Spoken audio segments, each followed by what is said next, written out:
que vous allez bien. Je vous retrouve aujourd'hui pour vous présenter officiellement mon Home GPS qui se trouve juste ici. Donc je vous ai déjà parlé de ce Home GPS dans ma précédente vidéo, mais aujourd'hui on va voir vraiment le cœur de ce Home GPS.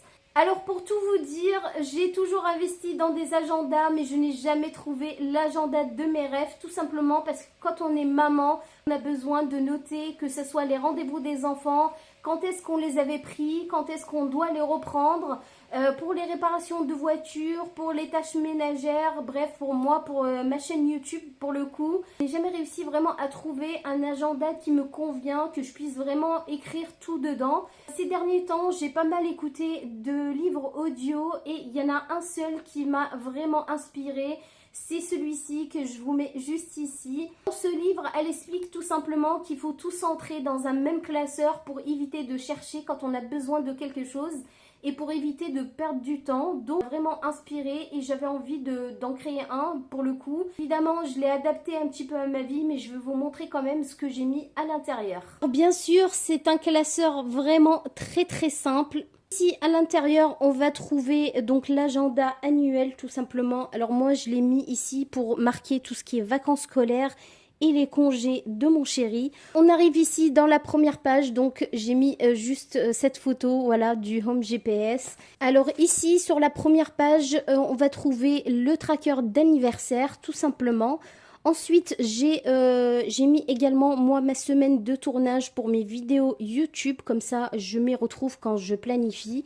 Juste ici, on a le planning de ménage. Et voilà, vous pouvez choisir au mois, à la semaine. Donc voilà, je dois mettre les tâches ici, soit à la semaine, soit au mois.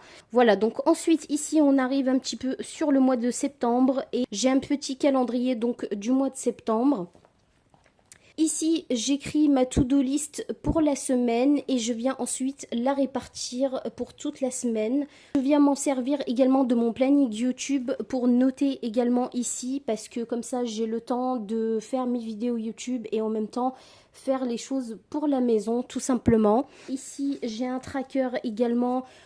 Si par exemple j'ai fait du sport, si j'ai bu assez d'eau, si j'ai bien dormi, bref, c'est vraiment un tracker plutôt personnel, on va dire ça comme ça. Ensuite ici on va trouver donc la feuille de budget de la semaine, la première semaine de septembre. Mais ça, je vous expliquerai ça dans les enveloppes budget, étant donné que je vais vous filmer aussi mon enveloppe budget. Ensuite, ici, on va trouver la feuille d'épargne. Voilà, c'est pareil, je vais faire un suivi d'épargne. Ensuite, ici, on va retrouver également un planning des repas par semaine. On va retrouver la liste de Noël. Regardez, voilà, donc c'est la liste de Noël. Donc là, je mets les prénoms, je mets le cadeau, si je l'ai acheté, s'il est emballé. Étant donné que Noël c'est bientôt, je vais pouvoir commencer à anticiper un petit peu. Donc voilà, c'est pour ça que j'ai fait ça.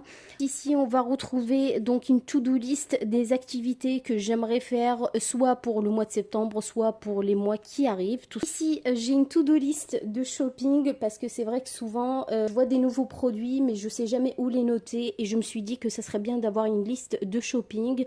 Comme ça, quand j'ai envie de faire mon shopping, et je regarde ma liste et puis voilà, je viens tout simplement piocher dans ma liste. Je fais exactement la même chose pour le mois d'octobre, pour le mois de novembre. Pour l'instant, j'ai fait jusqu'à décembre.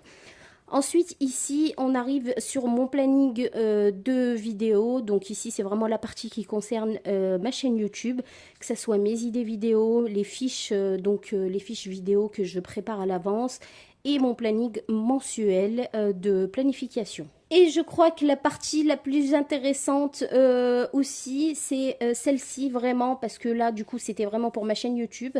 Et là, en fait, on va arriver sur la partie la plus intéressante et ça va être donc de mettre les papiers à l'intérieur de ce classeur. Comme ça, quand on a besoin pour aller, je sais pas, faire son passeport, faire sa pièce d'identité, peu importe, vous allez retrouver tout à l'intérieur de ce classeur. Évidemment, j'ai pas tout mis parce que je compte mettre tout ça dans la semaine. Qu'est-ce qu'on va trouver dans maison et logement? Donc, on va trouver tout ce qui est contrat de location, assurance habitation, factures récentes, que ce soit EDF, gaz, internet, etc. On va également trouver le dernier relevé de compteur, donc électricité, gaz, eau, et également les coordonnées du propriétaire en cas où, même si je l'ai quand même sur mon téléphone, mais si jamais je perds mon téléphone, au moins je l'ai ici. Bref, ensuite on va arriver dans la partie finance et là c'est pareil, donc je vais mettre tout ce qui est RIB, je vais mettre tous les contrats donc de prêts qui sont en cours. Par exemple, nous on a la voiture. Ensuite, je vais mettre donc un tableau avec des codes, mais sans mettre, voilà, c'est vraiment des codes. Juste mettre en fait une petite aide mémoire, voilà, c'est ce que j'ai noté. Ensuite, on va mettre le dernier avis d'imposition parce que ça, on a toujours besoin et le contrat d'assurance. Ensuite, on arrive sur la partie donc famille. Et dans la partie famille, je vais mettre donc tout ce qui est copie de carte d'identité, passeport, permis de conduire, etc.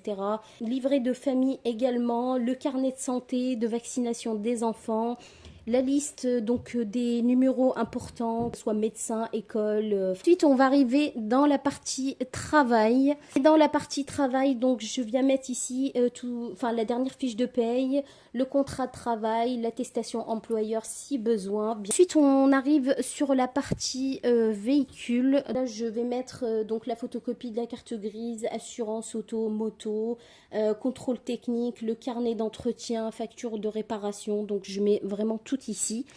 Et évidemment, j'ai fait une petite fiche voilà, que j'ai fait sur Canva. Donc, c'est une fiche de suivi mécanique, que ce soit pour la moto. Donc là, ici, j'ai mis voiture et moto, étant donné qu'on a une voiture et une moto. Donc voilà, tout simplement avec la date. Donc là, je viens mettre la date, je viens mettre les réparations qu'on a fait, que ce soit sur la voiture ou sur la moto. Et comme ça, j'ai une trace en fait de la date à laquelle j'ai réparé telle ou telle chose. Ça m'évite voilà, de stresser quand j'ai besoin de faire ou au moins je sais qu'il faut anticiper aussi pour l'année d'après. Donc voilà, je trouve ça super intéressant. J'ai également une petite fiche de suivi médical. Donc là, je mets le prénom, la date à laquelle ils ont fait, la date à laquelle je les ai emmenés, que ça soit du coup dentiste, ophtalmo, médecin. Et ensuite, ici, je mets également le rendez-vous que je dois prendre pour la prochaine fois. Voilà, tout simplement. Donc, je trouve ça super intéressant pour s'organiser. Et ensuite, je vais vous montrer d'autres outils que j'utilise justement pour l'organisation. Pour compléter cette organisation, donc une fois que j'ai établi mon menu dans mon Home GPS, que j'ai fait ma liste de courses, je viens tout simplement écrire le menu ici, donc sur un tableau magnétique que je vais accrocher, que je vais mettre sur le frigo. Et comme ça m'évite les petites questions, qu'est-ce qu'on mange ce soir, et blabla, et blabla. Bref, donc voilà, je pense que toutes les mamans connaissent ça. J'ai également pris un planning annuel en grand format pour le mettre à l'entrée. Je vais vous montrer, j'ai installé un tableau aussi pour leur écrire en fait les jours de rendez-vous, tout ça, que je vais vous montrer juste après. Et j'ai fait exactement la même chose que ce que j'ai ici dans mon Home GPS. Regardez, c'est vraiment le même, c'est exactement le même. En fait, ce que j'écris ici, je vais l'écrire aussi dans le grand, tout simplement. Ici, les amis, juste à l'entrée, donc j'ai installé un grand tableau comme ceci. Donc j'ai marqué les jours comme ça du mois. Et ici, donc je viens leur noter en fait tout ce qui concerne les rendez-vous, les sorties, les anniversaires. Comme ça, tout le monde est au courant et personne me dit j'étais pas au courant. Donc voilà, je trouve que ça enlève quand même pas mal de la charge mentale. Voilà, je trouve ça super intéressant. Donc ça, je l'ai installé déjà fin juin et franchement, ça fonctionne plutôt bien. Étant donné que demain, on est le 1er septembre, donc j'ai déjà installé le menu de la semaine. Comme ça, plus personne me pose la question. Ils n'ont plus qu'à regarder sur le petit tableau. Et donc ici, j'ai toujours gardé un petit tableau également magnétique. Là, c'est vraiment pour que les enfants, que ce soit les enfants, que ce soit mon chéri, quand ils ont une info, ils peuvent directement l'écrire ici. Et comme ça, moi, je peux voir s'il y a des informations. Voilà, je peux tout simplement voir tout ça. Bien évidemment, je vous parlerai de chaque thème en détail, mais là c'était vraiment pour vous montrer un petit peu donc mon organisation globale et on fera un petit suivi chaque semaine de chaque thème. Alors je vous ai parlé du budget, donc j'ai trouvé J'ai trouvé un petit classeur d'enveloppes comme ceci à Cultura. Je vous le présenterai évidemment plus en détail dans le thème budget. Et voilà. Bah écoutez, en tout cas, je vous fais plein de bisous et je vous dis à très bientôt. Bye!